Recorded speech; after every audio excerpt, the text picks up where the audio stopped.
everybody, welcome back to another episode of Vegan Proteins Muscles by Brussels Radio. My name is Dani. And I'm Giacomo. And thanks for tuning in. This way, we don't have to remember what episode it is, because we never know. Oh my gosh. Wait, thanks for tuning in? Yeah. This has been 150 episodes saying the same thing and you just flip the script on me? You don't even warn me? Yes. Wow. Correct. Okay. It's spring. It's beautiful. We're back home. Last time we recorded together, we were in Brussels. It was better in Brussels, but here we are. Oh, yeah. We're home. And man, it just feels like everything is crazy right now. I feel like we have so much going on, or so many things in the works, I should say, that it's actually been like, I've been a bit overwhelmed. How about you?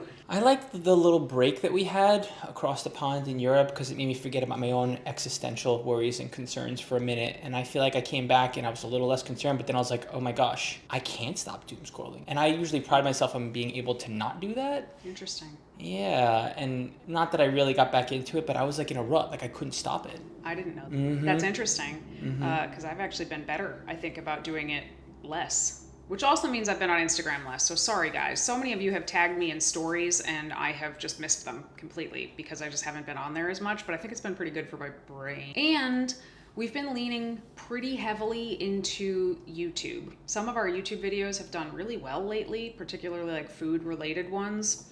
So I have really put a big chunk of my energy into those, and it's been a lot of work. But if people are seeing it and it's getting the message out there, then it's totally worth it. But it just means I don't have the headspace for that, and Instagram and clients and the podcast. And then on top of that, this week is crazy because the kids, we told you guys about how they did the Annie play a few months ago. Well, the same production company or whatever is doing the Wizard of Oz, and they're both in the Wizard of Oz, and that is this weekend, which means this is Tech Week, which means they have 2 hours of rehearsal in costume every single night this week, heading that up. From the not anti-theater camp, but no experience with it as a child, what does Tech Week mean? Tech Week is like most of the rehearsals, you're running lines, you're learning your spots on stage. Tech Week, they're testing.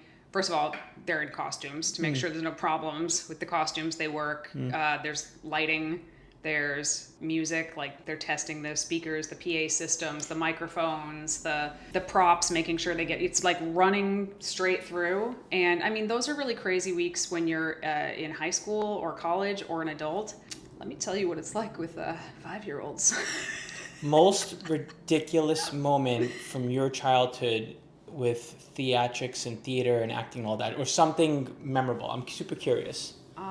This is something I don't know yet about her. We've been together for like 15 plus years, but this is a new question. I don't think that I had any ridiculous moments. Like, luckily, knock on wood, I didn't have any embarrassing stage moments. Really? That I can recall. No. Nothing out of the ordinary, nothing funny, nothing silly, nothing memorable? In a performance? No.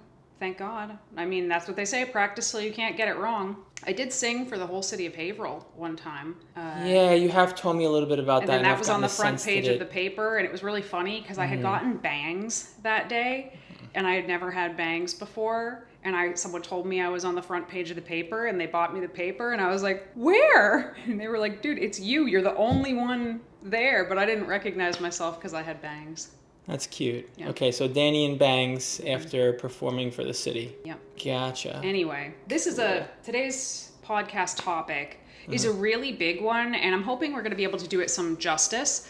It actually came to me while we were on the cruise, which we've been on the cruise 6 or 7 times at this point. And one of the things they always say at the beginning when they're talking to all the attendees who are going to be watching all of these lectures from different doctors and professionals, they say you're gonna hear a lot of different things from a lot of different people, and they might not always agree with each other. And I guess I kind of wanted to talk about that because having been vegan for 23 years now, I see it less now than I used to, but there used to be people who like dogmatically followed certain vegan doctors, and everything they said was gospel, and you did it, and if you didn't do it, you were a failure and you sucked. And I remember even back then being like, how could you do that when like most of the biggest doctors, they have fairly significant differences between what they preach and what they talk about. So, you know, I think they not bump heads. They're all colleagues. They all get along. Like, this isn't like there's a feud between most of them. There are a couple though. Yeah. But they have differing philosophies, different advice that they give. And I just wanted to kind of talk about that, the differences between them, maybe why some of the differences between them, etc. And I did my research. I showed up because I'm not going to remember all of this off the top of my head. But Giacomo, who usually shows up with no notes whatsoever and just like... I got my pants on, so I guess that was a thing, right? He's like, what are we talking about today? And I'm just like, oh, crap. Oh. Nope, he brought a novel of stuff today. So I'm really curious to hear some of your thoughts. Likewise. First of all, was this something that you noticed, experienced back in the day when you first went vegan? And do you still see it now, more or less? I have bias because we've been speaking out against dietary dogma for a very long time, and we also stay in our lane as fitness coaches and have dug deeper into the trenches with that kind of research and conversation. So it's hard to say, but I would imagine that some of this stuff is still pretty pervasive out there overall as far as the dialogue around diet, disease prevention, wellness, disease reversal, and dietary stuff when it comes to what people are talking about, what they believe in, what they're fixated on, what they're stuck on. I think as a coach, you still see it in your clients and you still see the residual of this. And you do, in fact, have clients that come to you that still very much so are, how do I say? Like tied to a very specific Correct. set of rules. Yes. That were laid out by oftentimes one of these doctors. Sometimes it's other people. And obviously we couldn't cover every single vegan doctor. No. I picked a handful of some of the most well-known ones and then a couple of the newer ones too, because I think that's interesting.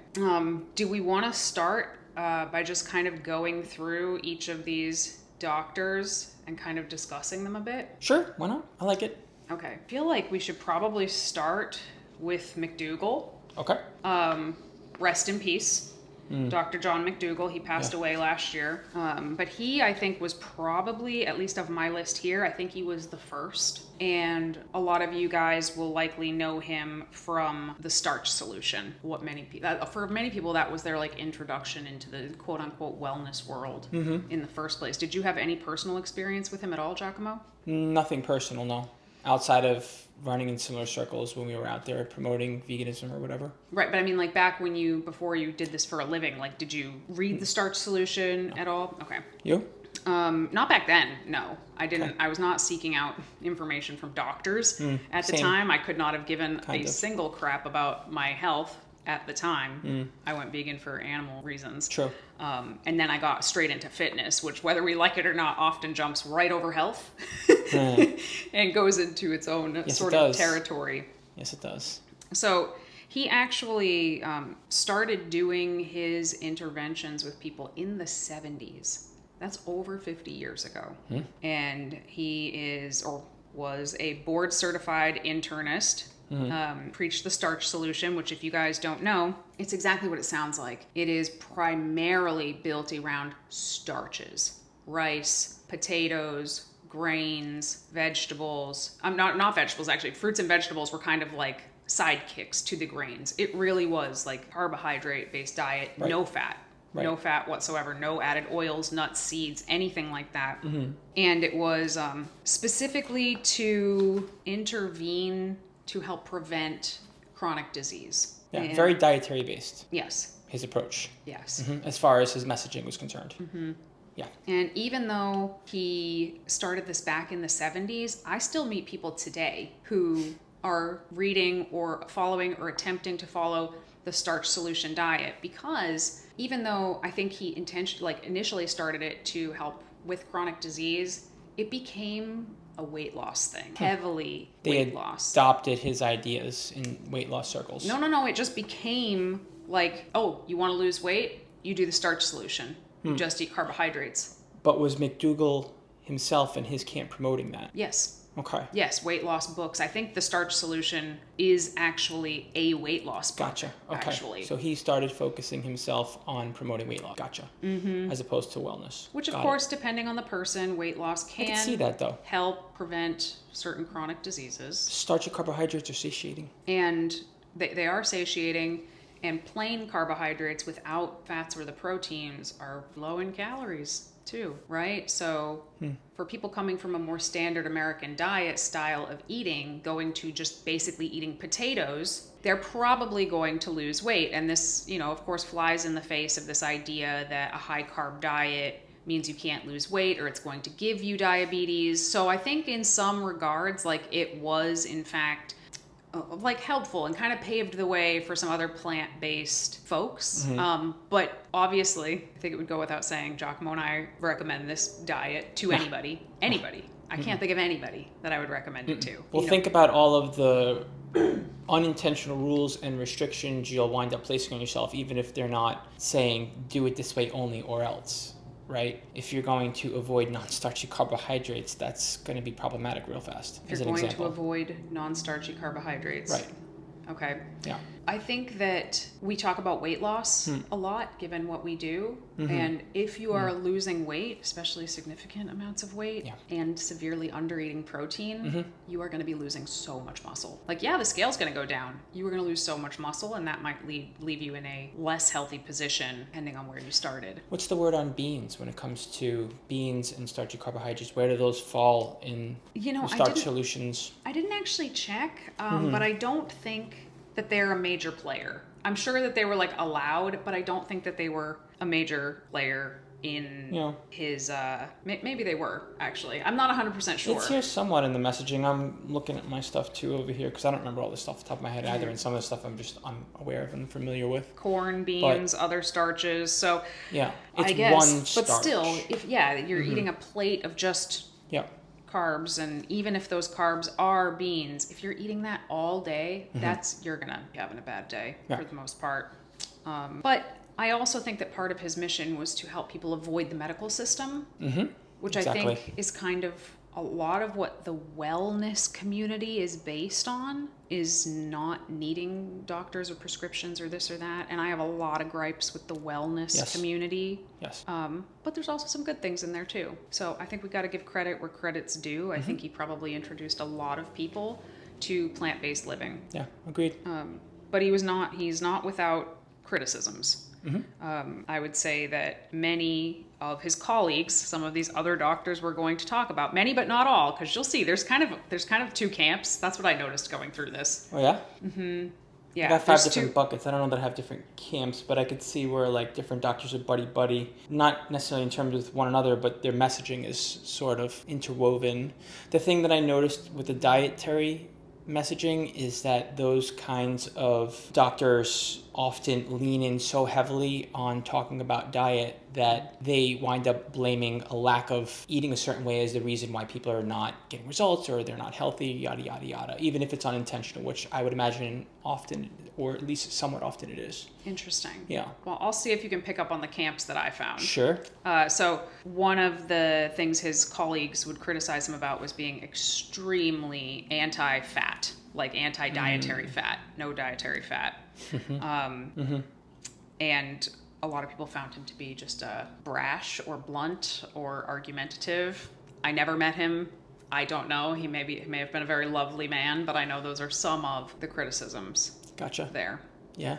It's hard when you have a certain agenda and you want to be objective and you're learning about what kind of message you're going to put out there. However, there's probably reasons behind that too, as far as different doctors, their sets of belief, their research, their finding, whatever it is, even when it's completely objective, giving them the benefit of the doubt, of course. The next, I guess I didn't write mine in this order, but I think it kind of makes sense to go from what I think of as the list doctors, like the ones who started doing this first up till now, but we might get this order a little bit wrong. Dean Ornish, did you do Dean Ornish? I did not have him on my list. Go for it though. Ooh. I know, I missed one. Okay, so Dr. Dean Ornish, he's a medical doctor. He was a clinical professor of medicine at UCSF and the founder of Preventative Medicine Research Institute. So he created the Ornish program for reversing heart disease, which was actually the first program approved by Medicare to reverse chronic disease with lifestyle, which I think is actually really cool. Yeah. Because, health insurance basically will only cover pills, it seems like. So the fact that he was the program that was lifestyle based, covered by Medicare, I think that's kind of cool. So cool. I love it. And he took a different approach to a lot of the other doctors where, yes, he focused heavily on, but he actually focused on 4 pillars of diet, exercise, stress management, and love. Oh, I like that. I know. That's nice. It is kind of nice.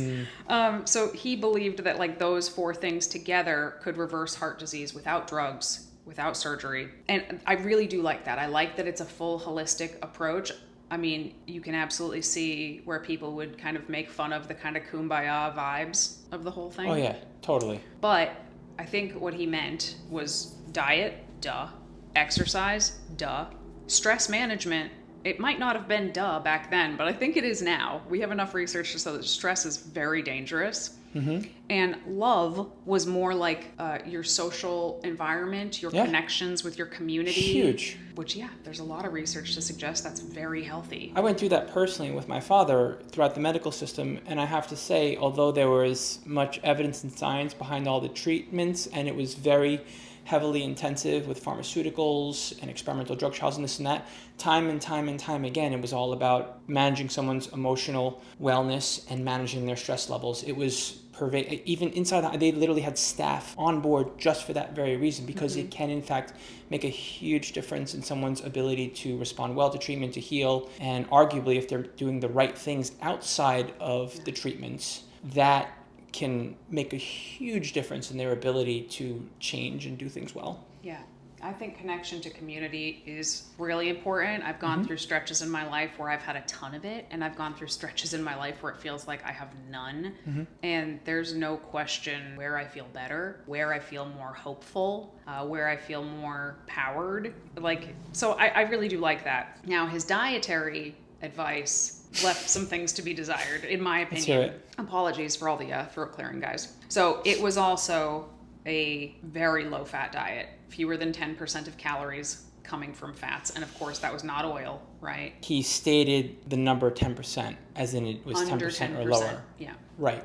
Which literally draws a line in the sand and saying people start to take that at face value and they're like, well, it has to be below 10%. And then people start looking at the research and evidence and or the messaging and how they're proving that it's below 10%, and they start to hold on to that idea, and it's limited in that way. Which I'm thinking, like, in an 1,800 calorie diet, that would be less than 20 grams a day. Exactly. That's very low. Yeah.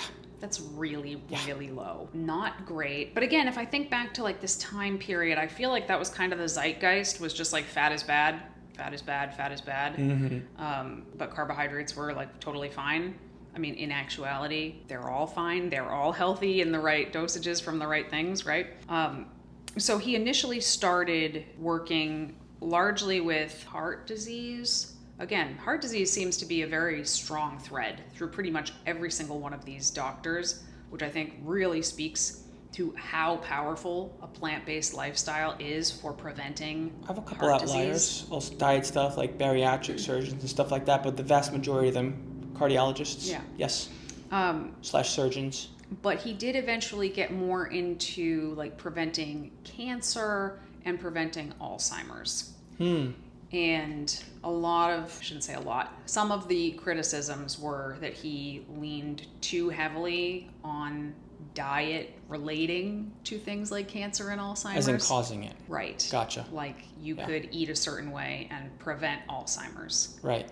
Which, I mean, there's certainly better and worse ways to eat, but that's true. You can't just eat a certain way and prevent Alzheimer's. So yeah, I guess that was one of the criticisms. And of course, I mean, I remember watching some of his videos. He was very kumbaya, and that was a big criticism. And I can understand why that would make it harder for some people to take him more seriously, which is kind of a shame. It is.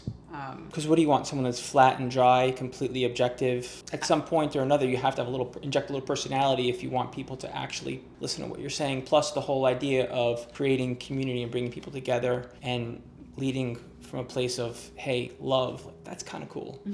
Not that it doesn't have its drawbacks, but still. Yeah, I think people do kind of want somebody with a very authoritative tone when they're a doctor. True. I think that's largely it. Like, you don't want your doctor to seem too like far out there, I guess. I suppose. Yeah. I guess. Gotcha. Like, I mean, I'm trying to think if I was in a doctor's office and they started passing out hugs, I don't know. I might reconsider. Even though I believe in the power of a hug, but okay. So far we've talked about 2 people that were. Oh, I should also mention, I totally forgot to mention, Dean Ornish's plant did have some low-fat dairy products in it. Oh, yeah, I think a lot of people don't know that. Did he give reasoning? Did you get that far when you were looking into his stuff? Nope. Because I wonder if it's one of those things where moderation, not something I necessarily recommend, however, moderation if we can, or if there was actual, hey, this is all right. Mm-hmm. I mean, I don't know. From a prevention-based standpoint. I do not know. Versus a cause-based standpoint. But that was obviously a criticism from vegans. Yeah. Was that he low-fat dairy products. Yeah, I could see the idea of leaving room for habit and behavior change when it comes to, and also to create some room for argument, debate, research to prove things are less wrong, and also to not shame others when it comes to eating in moderation, but to actually say, hey, this is totally okay, and that's a blanket statement. I'd be curious to hear their position on that if it was outside of that, citing, okay, this is maybe even health promoting. Like, I wonder. Book and read it, but I have not. Yeah. But so far, both of the people were very low fat, very low fat. Yeah. That's one of the camps that came out of my research. Like, there are doctors in the super low fat camp, and then there are doctors who are not. That was pretty major. Those were some pretty major differences. So, the next person, I think, in line here is probably Caldwell Esselstyn. Okay. And maybe you guys are familiar with him. So he was featured heavily in the movie Forks Over Knives. Mm-hmm. His son, Rip Esselstyn, wrote, what was it called? Engine 22? Engine 2. You added a number to that one. Engine 2 diet. And yeah, they give, him and his wife give talks all over the place. They're still giving talks, and they're like up in their 80s. He's incredibly charismatic. Passionate.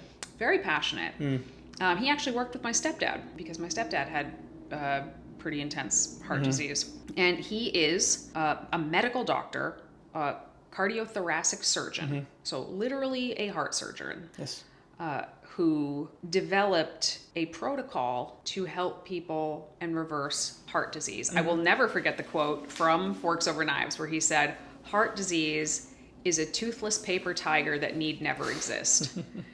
I never forgot that because it was just so fascinating to me at the time when that came out. Yeah. That heart disease could be completely avoided by specific protocols. And his protocol is whole food plant-based, no oils, no nuts and seeds. He leans in on veggies too. Really big on veggies. Very heavy on veggies. Yeah. What is it, like six servings of leafy greens a day, I think? Go for it. I feel like it's a good idea to advocate that people eat their veggies because it's usually the first thing that people decide to compromise with when they're being flexible or whatever. They're just not in the mood to eat their veggies. So I kind of like that, honestly. It's not like he's saying this is the only way. It's like, well, crowd your plate with vegetables opposed to whatever other whole food. So I dig it. So he was at the Cleveland Clinic, and I believe that's where he worked all the way. I mean, he was still working. I don't know if he's still working with patients, but he was still working with patients up until fewer than 10 years ago. Because he literally had phone calls with my stepdad. Yeah. And in his own of people that he worked with, he had really, really good results. Virtually nobody that followed his protocol, cardiac events. And he was doing stress tests, EKGs, lipid panels, like legitimately doing tests on people. You could say there's a bias there, obviously, because it's his own patients, and they're the patients who stuck to the protocol. I then posed the question, what percentage of people were able to stick to that protocol? Mm-hmm. Because if it was 10%, then 90% couldn't do it. My stepdad couldn't do it, and he did really, really good. Like, he tried really hard. I would say he did it 90% of the time. He did still die of a cardiac event, but not under Esselstyn's care much later. Long story. Don't want to get into it. But if 90% of people can't stick to the protocol, maybe the protocol needs to be tweaked, I guess is what I'm saying. Right. Not revamped, tweaked. Yeah. But that's still very impressive in terms of the protocol itself. If basically everybody who followed it didn't have a cardiac event, that speaks very strongly to this protocol. Let me ask you a question rather than continuing on with this list over here, because we're going to run into some recurring themes over here. If you, in hindsight, saw this, the writing on the wall, and risk-free, zero consequences, you could just, you're flying the wall right now, this is a scenario, we're making this up, you could do something differently to tweak this protocol, what would it be? Well, having never actually gone through it myself, I don't know if he just like plunges them in on day one. You don't eat meat anymore, you don't eat dairy, you don't eat eggs, you don't eat fats, you eat fruits, vegetables, beans, legumes, the end. Right. If he's throwing people into that on day one, which again, I don't know if they are, they could have like an easing period where they ease people into it. I would think that would probably be better. And also, what happens after the fact. So you can't blame someone when they are helping people in a literal do or die situation. That being said, what happens once they are getting closer towards stabilizing? What happens after the fact? How do you grease the wheel and get them in? That if they renege on the protocol, they will lose progress that they made. So it seems to me... Fear. Fear is what I would feel in a situation like that after the fact. If I was in a situation where I thought that I was developing heart disease, I would be very scared, period, right there. Yes. I think one of the things that I've gathered from this research is like, don't get sick in the first place. Because it seems like once you get sick, some or one of these things, like you really do have to overhaul a lot of things, and the diet that likely will help you reverse your illness is probably a lot more extreme than it needed to be, been healthier first place, just had healthier habits in the first place. I'm still fascinated and enamored with the idea of what happens afterwards if you're fortunate enough to reverse things. You live on that diet for the rest of your life. That is it. Yeah? Yeah. Yes. I mean, maybe you can get a tiny bit more lax, but I mean, you're not going to be stir frying stuff. That's for sure. I see. In me, I'm not trying to blow holes in anything. I look toward the post-reversal prevention period in someone's life and say those words. I forgot what you were just saying. I'm losing my train of thought. But if you renege on it, you lose your progress. If you make progress, you live on this diet for the rest of your life. Something along those lines. Like, where is that, not gray area, but where is that tiny little bit of give where you can feel like a person and a human without feeling like this is the end if I deviate a little bit? Because unfortunately, from my perspective, even those who are militaristic about this stuff because they know they need to be for the rest of their lives, they're far and few in between from what I've seen. Yes. And so what do you do with the rest of everyone so that they're not... Well, some of the other doctors on this list might be able to answer that question. Go for it. So, but I will say in 50 years, Esselstyn's message has not changed. He has not relaxed on the no fat, no added fats stance. I don't think that this is a diet that someone needs to follow unless they need to follow it, I guess. Like, he works with people who have heart disease. Right. And there are benefits to eating a moderate amount of healthy fats. There are lots of benefits to it, actually. There's hormonal benefits, there's vitamin synthesis benefits, there's anti-inflammatory benefits. If you're an active person, an athlete, a young person, you're not who he's talking to. Right. And that is one of the takeaways, I think, for several of the doctors that I've encountered over my time as a vegan, is their advice is fantastic for their demographic that they work with. Clearly, right? Clearly. The results don't lie. If you're not that person, take what you need and leave the rest. Right. So fair. So that's the third person who's low to no fat, right? Let's move on to one of my favorites, Dr. Neal Barnard. Okay. Yeah? Yeah, I'm with it. Got anything you want to say about him? I feel like I'm doing all the talking. No, that's totally okay. Dr. Neal Barnard founded the Physicians Committee for Responsible Medicine. He's well respected in his inner circle of professionals amongst other doctors who actually disagree or don't align, I should say, or somewhere in between with his dietary principles. which is a hard thing to do when you have a specific kind of agenda or a specific kind of messaging and you're a public advocate as well. He is known for making the research accessible and also distilling it down in a simple, easy to use way amongst the public in a very, all of that is good.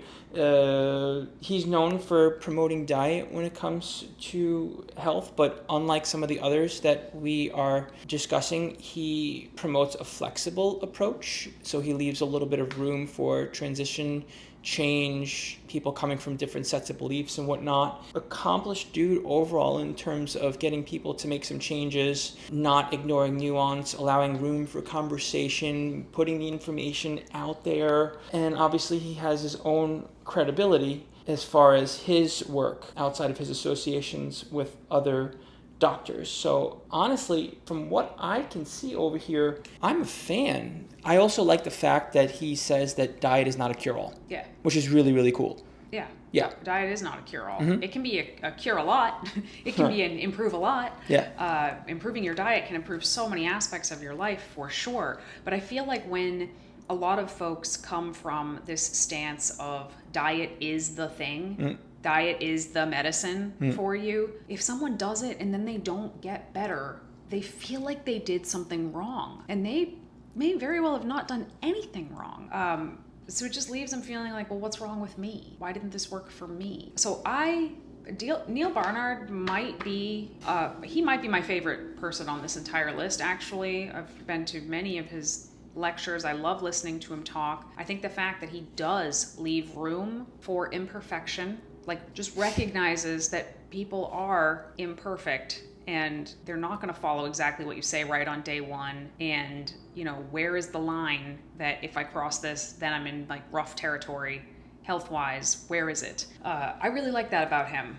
And I also, he's an incredible animal rights guy. Mm-hmm. So back in the 90s, he leaned heavily into animal rights stuff, trying to get animal testing, he rallies against animal testing, which I think is really cool. He actually was one of the people who changed it so we use crash test dummies in cars instead of dogs. That's what we used to use, was dogs. And he helped change that. So cool. I think it's really cool. So although he doesn't work with patients directly, he kind of has moved up the chain and actually works a lot more on trying to change policy, which I think is amazing. Like he's trying to get dairy out of public schools. Right. Just doing some really, really interesting things. I wouldn't say he specializes in any one particular disease. Like he really does a lot of research on all of them. He's published like a bajillion books. Really understated dude. Like very much so. I think so. Which makes sense, because if you don't lead with a big ego or a very enigmatic, energetic personality, or your message is too strong and you allow room for a lot of conversation, sometimes some of your work can be overlooked, unfortunately, or whatever it is that your work trying to promote. But he does have a couple criticisms too. Let's hear it. So he too is a low-fat guy, yes, although significantly less than the others. Mm-hmm. I want to say his is around 15%. Okay. Is like his recommendation. Still hard boundaries, hard Still lines. Still low. Mm-hmm. But it's not as hard of a line. It's like, here's where you should be, get close to it, which I think is fair. Yeah. And also, obviously, a lot of people do feel like he has a political agenda and they don't like that. I don't know if that's fair, though, that you can... I suppose there's some bias there with your work and that might cloud your judgment when you're... But I would like to think that any one of these doctors who are intentionally public advocates to create change, I feel like there's some degree that needs to be out there, right? But I mean, he does other things. He leads and publishes papers in peer-reviewed medical journals. Right. Like, if it's making it to peer-reviewed medical journals, that's a pretty good sign. Mm-hmm. He's advocating for more nutrition education in medical school. Mm-hmm. Like, how many of us have heard your medical doctor, your primary care doctor probably had like one class on nutrition in their entire 8 years in school. Yeah. So he's trying to change that, which I think would be great, because it's important for doctors to have more than like the most basic of understanding. Any other criticisms? That's all that I... What about his thoughts on protein? What are his thoughts on protein? Well, the idea that he doesn't talk about it all that much, doesn't criticize and demonize it, doesn't talk about the benefits of it as well. Again, doctors, right? They're not fitness coaches. They're not speaking to athletes. They're not even necessarily speaking to the youth often, is what I find is correct. A flaw amongst most of them, honestly. Because the aging population, just when you think demographically, who you're trying to protect as a doctor. Who listens to the doctors? It's like you listen to the doctors when you need the doctors, and a lot of people don't need the doctors till they're older. So. And the agenda, of course, because the more you age, the higher the risk there is that you're going to wind up, whether it's lifestyle, genetic, some combination of who knows what, be in a position where you need a doctor to help you and minimize the risk of disease. What was I just going to say? Sorry. About the... We were talking about protein. Yeah. We were talking about... Nope, just let me think. Oh, okay, I remember. So, like you said, doesn't work with athletes. Medical doctors are not trying to get you fit in the sense that we think of fit as fitness. They are not trying to get you on the cover of a magazine. They're trying to get your biomarkers into healthy ranges. And if they are in healthy ranges, you are healthy. They have succeeded. Right. So I think in those terms, I don't really think you need to talk protein very much. If you're eating enough food, you're eating enough protein to stay in those healthy ranges. It's a banger. Okay, so yeah, that fitness coaches are going to have different things that they emphasize. Physique coaches, bodybuilders, we've talked about bodybuilding not always being healthy a million times. We don't need to go over that right now, but just keep that in mind when you say like, well, they don't really talk about protein. I don't really think they need to talk about protein. I mean, they certainly talk about animal protein and why you shouldn't eat it. Although people do go out of their way to avoid plant-based protein foods. Hang on, we're about to get to one of the protein haters. Oh boy, I wonder if it's the same person that I have here. No. Probably it's not. It's okay. not. He'll be the next one. We'll see. Okay, so 𝐃𝐨𝐴𝐵 is going to be the next one. Actually, you're right. Garth Davis might be a little bit earlier than 𝐃𝐨𝐴𝐵. Gotcha. Again, some of these might be out of order. 𝐃𝐨𝐴𝐵, most of you know him from the China study. Him and his son published the China study in 2005, which I definitely thought it was published way before that. 2005. Not that long ago. That? No? No, I didn't know that either. It was a huge, I can never say this word, epidemiological study. You got it. In China, studying their habits, and what the research found was that animal protein turns on the cancer gene in epigenetics. Like, we all have a cancer gene, animal protein seems to turn it on. Specifically casein, which is what they studied. And it was, I think, a 30-year study. It was a very long study, very huge. And basically that study said animal protein turns on cancer, don't eat animal protein. Good summary? Sure. He's another one who he is still up and about, and he just had a birthday that was very shocking how high the number was. It was 9-something. 90-something. Yeah. And usually he's at the cruise and he's up at 5 a.m. walking the track. So again, like, some of these people, they're worth listening to. They have some very interesting knowledge for sure.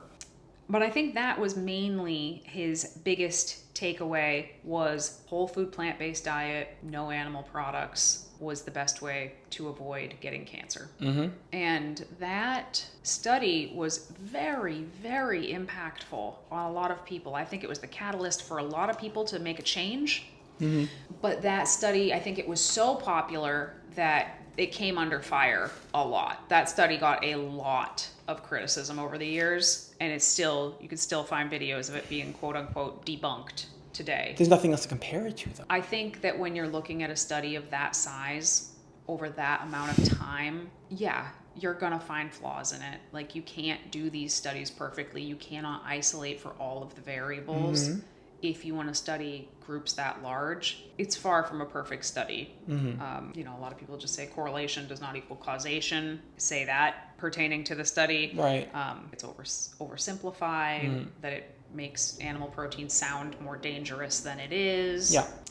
Yeah. In the spirit of furthering the study to prove that it's less wrong over time, that animal protein can literally turn on and off the IGF-1 gene, and you can literally see it. Going on that train of thought, it can be a little limiting if you're trying to look at the other possibilities of whether or not other proteins will do the same if it's not animal protein, for example. It was a little too narrowly focused and a little too simplistic. I mean, I get the idea. It was a study and just focus on, but... I think the cool thing about it, and why I don't think that it was intentionally biased. No. Like, I don't think Me either. there was any malicious intent to put out a flawed study. Because Colin Campbell actually went in there, I believe, to prove the opposite. Like, that was his hypothesis. That's what he was hoping to prove, was that animal protein was, like, protein in general is good for you. Right. So he, if I remember, because I did read this book, if I remember, he was really surprised by the results that they found. One of my own personal criticisms of the China study for years was that everything in that book was talking about animal protein. Well, what about plant protein? Because then the whole vegan community is out here being like, don't eat protein, it'll give you cancer. Crazy. Sensationalizing and all of this other stuff. And then when that question was proposed, the answer was, we don't know. For a while. I think. Colin Campbell actually has said plant protein is not the same as animal protein, and it's totally fine to consume a high plant protein diet. It took some time to hear that, though. It definitely did. And that did some damage. Yes. And I don't think that he's said it like big and publicly or anything. And I really wish he would, but also, like, let the man rest, please. But yeah, so a lot of damage, I think, was done in the vegan community from that, where people are afraid of higher protein diets potentially causing cancer. Well, that bled over into larger communities that were more mainstream because of those who were promoting plant-based diet, or those coming into it and then leaving. The other interesting thing, so Giacomo and I were kind of aware of this for a long time, that even though many of these doctors were saying whole food, plant-based, no oil, no supplements, no this, no that, do not forget that Vegan Protein started as a supplement store, and some of these folks bought protein powder from us. So back then we were even like scratching our heads like, wait a minute, didn't you just tell a whole room of people not to take protein powder? And now here you are buying it. But it comes back to, like, who are they talking to? They are not their patient, you know? So I think that's interesting. And yeah, I love watching Colin Campbell talk, just in general. But I do want to talk about Garth Davis, Dr. Garth Davis. I am super curious to hear what you put here. Dr. Garth Davis, author of Proteinaholic. Proteinaholic, yep. Known for a bit of a dogmatic approach when it comes to dietary recommendations. And he's also known to, I don't want to say attack necessarily, but he gets into it. He gets that is something I wrote down. With others opposing viewpoints, he comes for you. He's come for me before. Yeah, a little outspoken, we'll say. I didn't do anything. It was just a post that I made. It wasn't to him or about him or anything, but he came for me, and then, hysterically enough, asked to, like, feature a picture of Giacomo on his thing. That's another thing too. He's into aesthetics. He's a little into body composition as well. Well, that's fine. That's totally cool. Obviously, we love that. But it's like talking out of both sides of your mouth a little bit, to be like, protein is the devil. We overhype protein, which is true. Like, in America, we do overhype protein. If you have fitness goals, if you have muscle building goals, protein is more important, period, the end. So you can't say protein's the devil and then feature a bunch of vegan athletes that absolutely are taking protein. I have a memory of when he was downplaying the importance of calorie intake, and he was arguing that it's not calories in versus calories out. Or am I misremembering? I don't remember that, so I'm not sure. But he's a bariatric surgeon. Like, that's what he does, weight loss surgery. He performs weight loss surgery. But I think he does a really good job in taking a more holistic approach to that, because a lot of doctors, clinics will do different kinds of bariatric surgeries and just send people on their way. Yeah. Now, you don't get to be the size of somebody that needs bariatric surgery without having some pretty poor habits. And if you don't address those physical, mental, psychological, social reasons that caused you to overeat to that point in the first place, you're going to end up in that situation again. So the fact that him and his team or whomever, they take the time to really teach how to improve their nutritional habits in conjunction with the weight loss surgery, like, I think that's fantastic. I wish more doctors would take that approach. And he also, obviously, even if I don't agree with everything he says, obviously he does take an approach trying to help people prevent getting in that situation in the first place. Yeah, I have some mixed feelings about the approach, though, and the war, like the hardcore war, and the very, I think of the words that I want to use over here, but one-dimensional, perhaps, focus on speaking out against animal protein at any cost, is including those who are whatever. He's taking people down, essentially, which is fine, I suppose. Get people talking. Yeah, there's lots of people online who make a full career online debunking, attacking, whatever you want to call it, coming for other people on the internet. It's not my style. I have no interest in doing it, but it's a thing. But is he shaming plant protein or getting in a certain amount of protein? And he's specifically, unlike the other doctors, he's actually targeting the fitness industry. He's targeting athletes. He's targeting people who want to lose weight. I don't know anymore. And I'm wondering, because now we're speaking to a specific set of people, right? So what is your messaging to because with the other doctors, it was like, well, okay. So it depends on where you're coming from, right? Like, if you're coming from the stance of, like, 20 years ago, bodybuilders trying to get in 300 grams of protein a day, like, yeah, that's ridiculous. We can tell people they don't need to do that. Protein is not that important. You don't need to be getting 300 grams, period. Like, agreed. Totally. But on the flip side of that, saying don't even think about protein, don't worry about it at all. If you eat enough, you'll get enough to build muscle, to maintain muscle, to lose muscle, to lose body fat, then I don't agree, because I do see people who come to me and I read their food journals and they're getting 30 grams of protein a day, and they're not going to die. They're fine.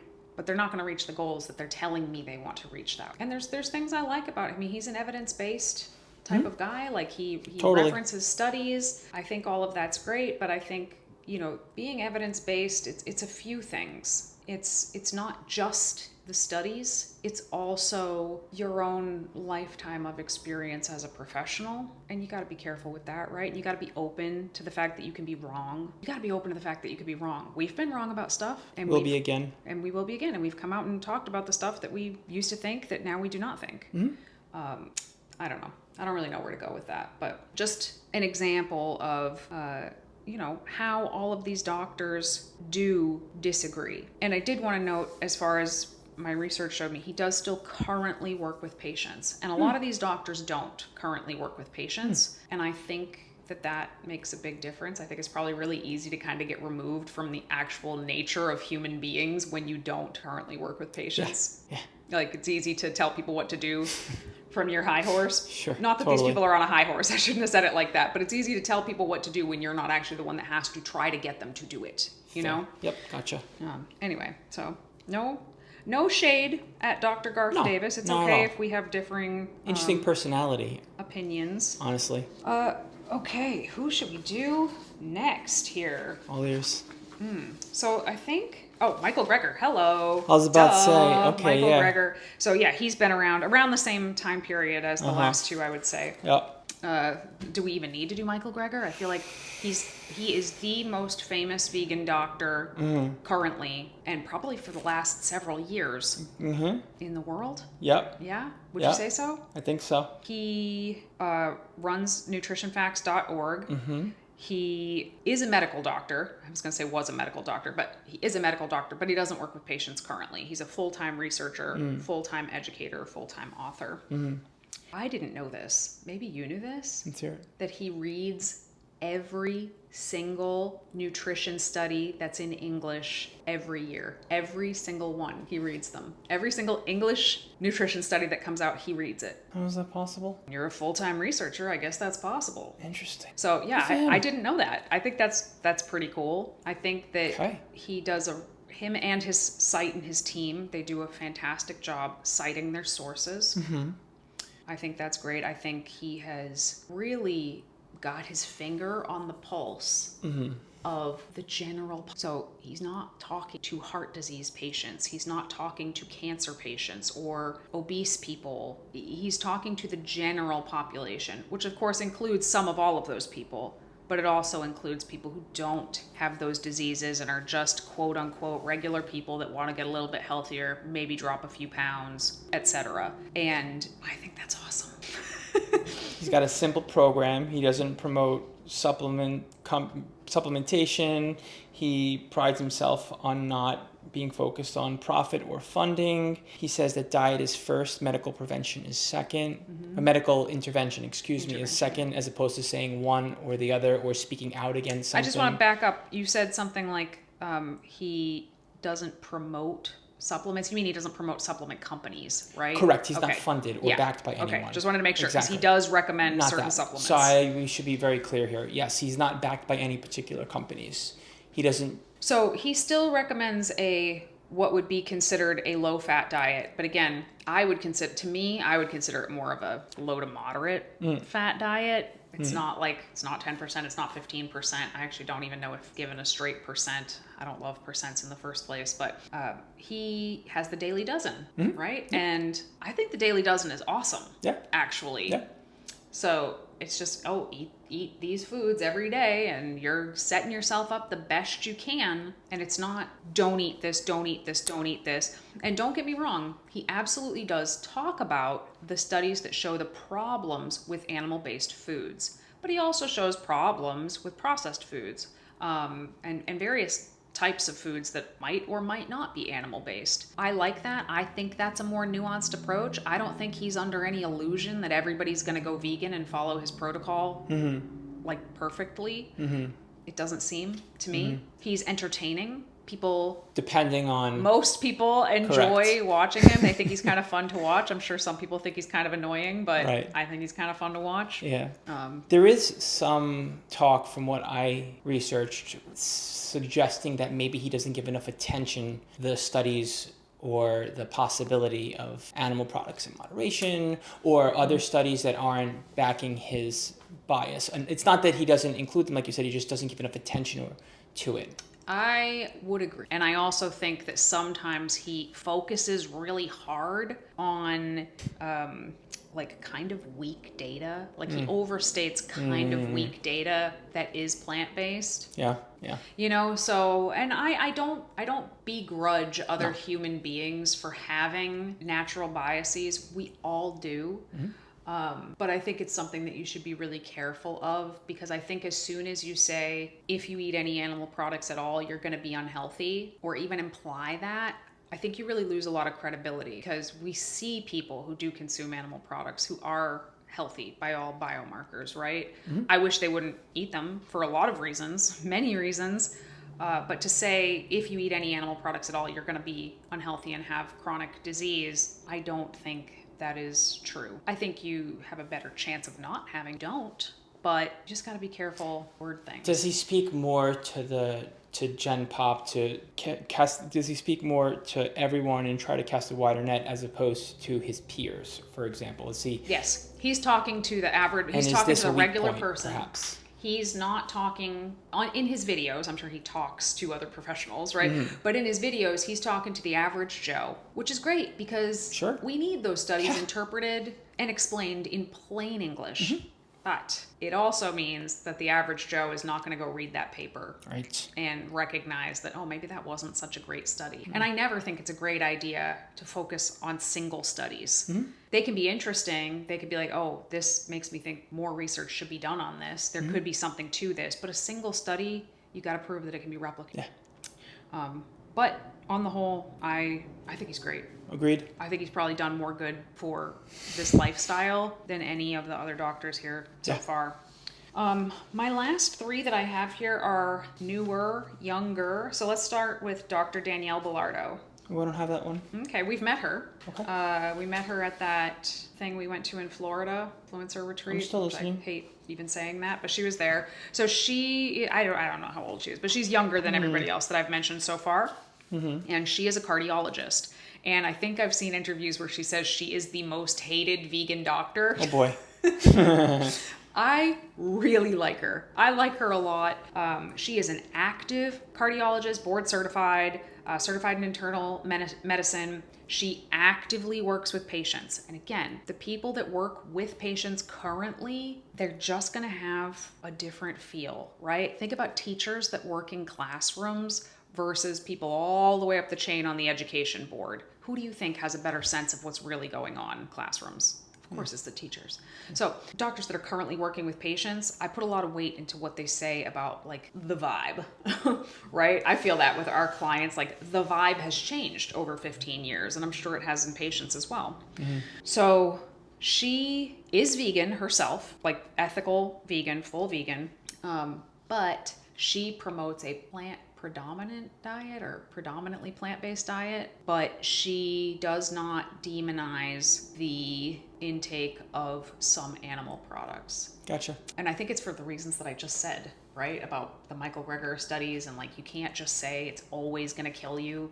Right. Because there's evidence that it's not. Correct. She recognizes that you can't just waltz in and tell a patient to change everything and they're going to go home and do it. That's not actually how it works. Yeah. So how do you get them to move down that spectrum towards a more plant-based, more plants on their plate, fewer animal products on their plate? And I think that if I was a doctor, which I'm not, but if I was a doctor, that's the approach because I think it would help more people on the whole. Yeah, you might still get that patient here or there that really does it, really goes full plant-based, right? And gets great results. But you might have way more of your patients that improve somewhat, and hopefully see that it worked, do a little bit more and a little bit more versus scaring people off on day one. Yeah. So she is very evidence-based. Like if you follow any of the other evidence-based fitness professionals or Dr. Lane Norton. Sure. Dr. Oh my goodness, why am I forgetting his name? Dr. Spencer Nadolsky. Spencer Nadolsky. Gotcha. Okay. Him. I've seen her on Dr. Mike. If you guys watch Dr. Mike on YouTube, I really like. Not vegan at all. Mm-hmm. She's pretty well known in a lot of the current big name communities. Very evidence based, which also means she claps back at a lot of bullshit. Both in and outside of the V. Right. So people touting like detoxes and other BS that are not vegan, she'll make posts about that. But also people in the vegan community that are posting some crazy stuff, she'll call them out too. And a lot of vegans don't like her because she doesn't push 100% vegan lifestyle, even though she is herself vegan. I don't actually think pushing 100% vegan lifestyle works, period. No, it doesn't. So even if you want that, which I do, want Same. that for people, but a lot. I think she's pretty great. But yeah, she absolutely is. She's not afraid to bump heads with some of these other doctors. She doesn't promote a low-fat diet. She promotes a Mediterranean diet. Gotcha. Interesting. Yeah. Yeah. So if you had to put a name on the diet she tries to get her patients to eat, it is a Mediterranean high plant-based diet. But it has fats in it, and it has a moderate amount of fats in it. And like she is in there, she is up in there in people's business currently with their hearts, and this is what she believes the evidence suggests is currently. So 2 questions here because of how consistent I keep using the word messaging, it's kind of annoying me, but too consistent. The messaging here is pretty consistent. Low fat and don't focus on protein. And sometimes both of those things can be played out to a fault, both in the way that the programming or the conversation goes between doctor to patient, public advocate to person listening and adopting change. So where do we go here when it comes to fat, and where do we go here when it comes to protein, so that people don't overdo it or they're not scared of either or, right? How do we as fitness coaches make this more approachable when it comes to it's not just carbohydrates. We don't want people to start to develop orthorexic eating habits or confusion with what to eat or fear around what to eat, what not to eat. So my thought process when I hear low fat, I'm like, oh no, like if I get in 50 grams of fat, am I going to be in trouble? Like if it were me looking at this, even knowing what I know, I'm trying to put myself in the shoes of someone who never heard of a macronutrient, just coming across all this, watching our thing, and they're like, oh crap. So like, what's low fat? And like, what if I have a half an avocado? What if I'm eating a moderate amount of fat? Am I going to develop a disease? should this be the way that I'm eating for overall health, even whether I'm sick or not? Like, what's your conversation around that? Like, what do you think? How would you frame I think it's things around highly fat? individual, first of all. And I think everybody that has access should be getting their blood markers done yearly if they can, because that's the real answer. Yep. Right? Yep. Like some fitness coach that doesn't do your blood work isn't going to have that answer. And even a fitness coach that does have your blood work can't give you that answer, like legally. So, but it depends on to me, it very much depends on the person. Are you a small woman? Are you a giant man? Are you trying to lose weight? Are you trying to get bigger? Like, what are your goals? Because that matters and that changes my answer. Very nuanced, I think. And what about protein? Protein, I just say the same thing I've said forever. 0.8 to 1.2 grams per pound of lean body mass. If you are trying to reverse disease, do you need that number to be lower? There's no research to support that currently. Interesting. I got two other doctors. Go for it. Dr. Columbus Batiste. So he's a newer one on the scene to me. He is an interventional cardiologist who was chief of cardiology at Kaiser Permanente Riverside. And he takes a really interesting approach. So again, cardiologist, this is another thread that runs through many of these people. They're heart doctors. Good stuff to take away. You think? He was doing, stents and meds and surgeries on people, but it wasn't like fixing them. Then he went vegan and noticed real big benefits, and now that's what he promotes to his patients. But I would say it's basically a whole food plant-based diet towards the more extreme side with his like rules, but he also is very flexible because he recognizes human nature. But the interesting thing is he also takes a social justice sort of approach to it.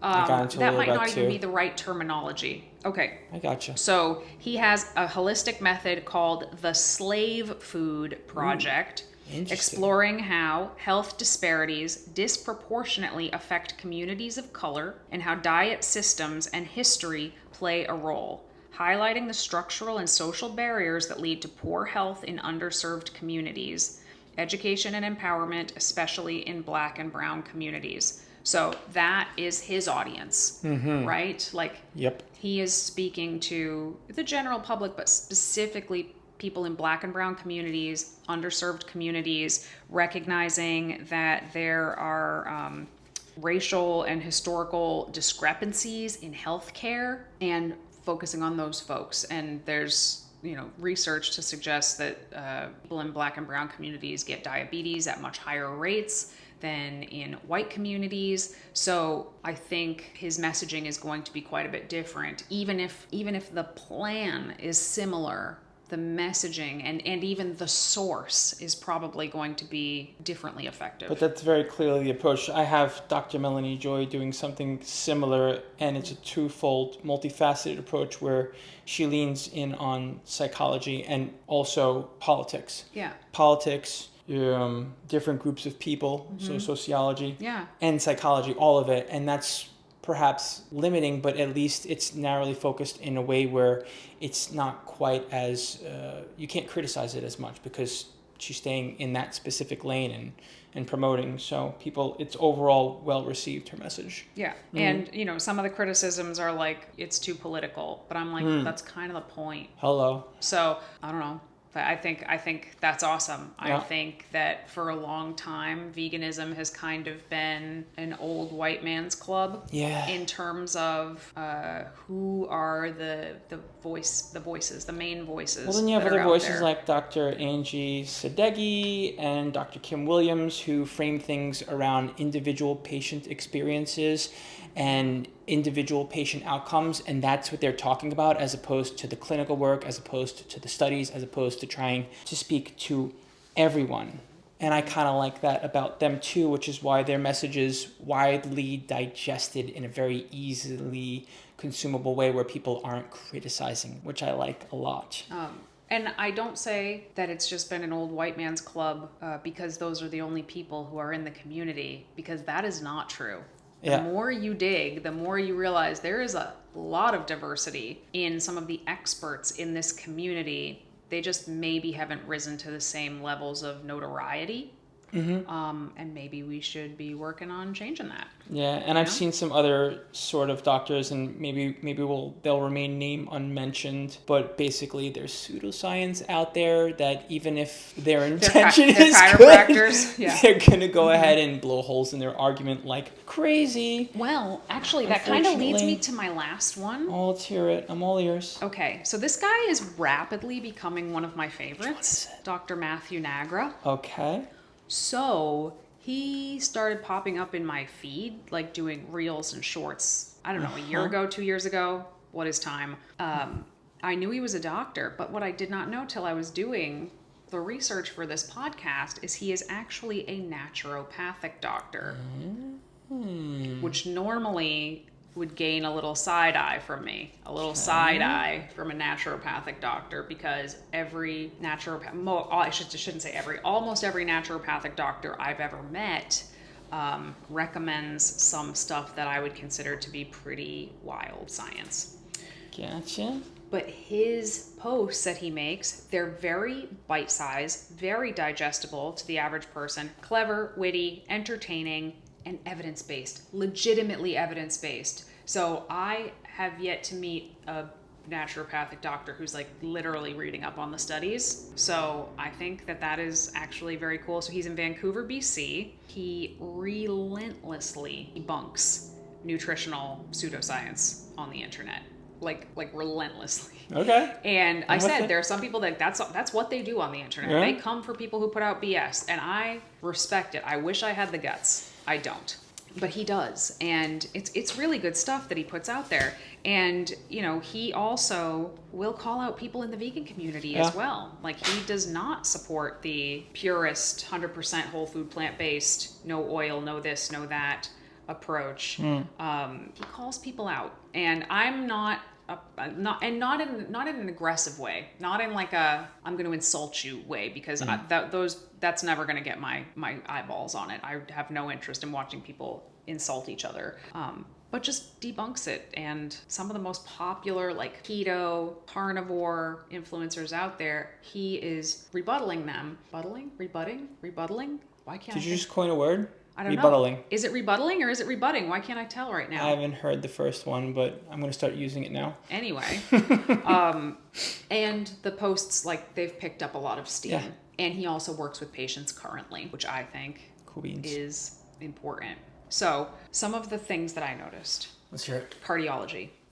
Big thread. You want to keep your heart healthy. Eat vegan, eat whole food, plant-based, eat a moderately low-fat diet. That seems to be a pretty common thread between all of them. Mm-hmm. The old school versus new school doctors. There's a line. There's a delineation here of the newer folks, the newer doctors. They have a little bit more flexibility built into what it is they're trying to talk to people about, and I think that's partially because most of them are currently working with patients still. True.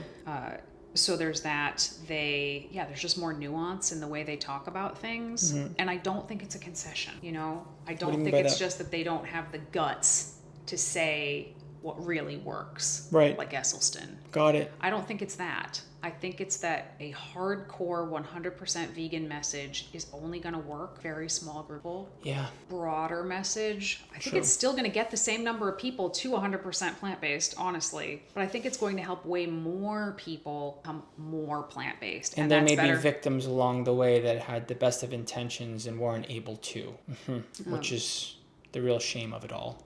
And if you get more people to be more plant-based, even if they're not vegan yet, that's better for their health. That's better for animals. That's better for the planet. Yeah. That's just better all around. So I think that's really cool. And, big takeaways from this. What are your big takeaways? I hope to see a blend of old school and new school in the next 20 years when we're able to cast a wider net with doctors that are still doing this and are practicing less and preaching more, honestly. And I'm curious to see what that's going to look like. I would also say a good takeaway is, listen to the doctors, listen to the lectures, read their articles, watch their videos. Remember who their audience is. And ask yourself, is that me? Because if it's not you, don't freak out when they say you can never have this or you can never have that. Because if you're not the person they're talking to, it's probably not true. And if you are the person they're talking to, look at who they suggest to go to as a medical professional. I guarantee you they have a list of doctors that they refer out to. There might be one near you. It's probably going to be much better for you to speak to somebody in person about your own personal situation than to just take some advice from a video on the internet and like be like, I have to do this or else. Make it practical, make it yours. Well, thanks so much for tuning in to another episode of Vegan Proteins, Muscles by Brussels Radio. Follow us at Muscles by Brussels, at Vegan Proteins on all the socials. Hit the contact button on veganproteins.com and submit an application. We would love to look into the possibility of working with you. We got plenty of coaches here that can help and support you along the way and get you to your goals. Once again, my name is 𝐿𝐵𝐿𝐵𝐿. And I'm Dani. And we'll talk to you soon. Bye.